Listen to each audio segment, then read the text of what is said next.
maayong gabi dira sa tanang parihan ako nga single, sa parihan ako nga biktima sa uga, biktima sa El Nino phenomenon. Dala ko i-remind sa inyo ha guys, kani siya importante kayo ni siya. Dapat di na to kalimtan ang communication.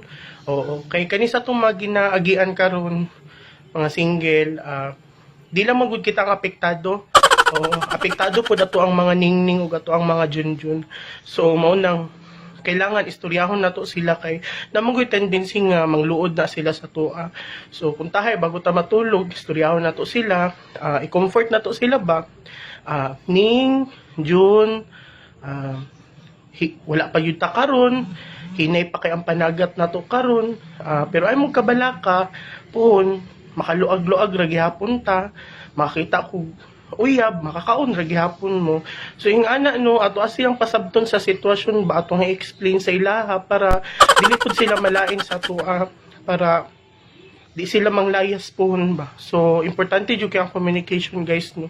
So maura to unta inyong ibutang sa inyong ulo ang ako ang i-remind sa inyo ha. So salamat kaayo.